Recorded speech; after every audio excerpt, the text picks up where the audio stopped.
Hello friends, ഇന്നത്തെ വീഡിയോയിൽ നമ്മൾ നോക്കുന്നത് നമ്മൾ മരങ്ങളിലൊക്കെ റോപ്പ് കെട്ടുമ്പം നല്ല ടൈറ്റായിട്ട് ഒരു ഉറപ്പുള്ളൊരു കെട്ട് പഠിച്ചാലോ. അപ്പോൾ എങ്ങനെ കെട്ടുക നോക്കാം.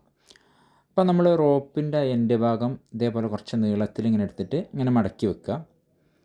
ഇതേപോലെ മടക്കി വെക്കുക. എന്നിട്ട് ഇങ്ങനെ മരത്ത് ഒന്ന് ചുറ്റുക ആ ഭാഗം. എന്നിട്ട് നമുക്ക് കയറിൻ്റെ എൻഡ് ഭാഗം കൊണ്ട് അവിടെ നിന്ന് ഇങ്ങോട്ട് ടൈറ്റാക്കി ചുറ്റി വരിക. നല്ല ടൈറ്റാക്കി ചുറ്റുക. എന്നിട്ട് ലാസ്റ്റ് വരുന്ന എൻഡ് ഭാഗം നമ്മൾ ആ മടക്കി വെച്ച ലൂപ്പിൻ്റെ ഉള്ളിലേക്ക് ജസ്റ്റ് ഒന്ന് കയറ്റി വെക്കുക.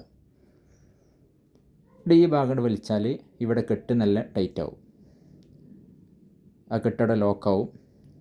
ഇനി വലിയ കയറൊന്ന് വലിച്ചാൽ ആ കെട്ട് മരത്തോട് ടൈറ്റായിട്ട് ഇടുന്നുള്ളൂ.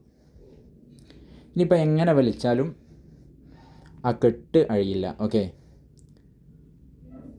നമുക്കിത് ആവശ്യം കഴിഞ്ഞിട്ട് സിമ്പിളായിട്ട് അഴിച്ചെടുക്കാനും കഴിയും. ഇപ്പം മരങ്ങളിലൊക്കെ ഇങ്ങനെ കയറ് കെട്ടിയാൽ നല്ല ടൈറ്റായിട്ട് ഇടുന്നുള്ളൂ. അപ്പോൾ ഇങ്ങനെ അയക്കുക നോക്കാം. ഇതേപോലെ ആ റോപ്പിൻ്റെ ആ ഭാഗം ഇതേപോലെ ഒന്ന് വലിച്ചാൽ ആ കെട്ട് ലൂസാവും. ഇനി അതിൻ്റെ അടിഭാഗം ആ ലോക്ക് വരുന്ന ഭാഗം സിമ്പിളായിട്ട് നമുക്ക് അയച്ചെടുക്കാനും കഴിയും. ഓക്കെ, വീഡിയോ ഇഷ്ടപ്പെട്ടാൽ ലൈക്ക് ചെയ്യുക, ഷെയർ ചെയ്യുക.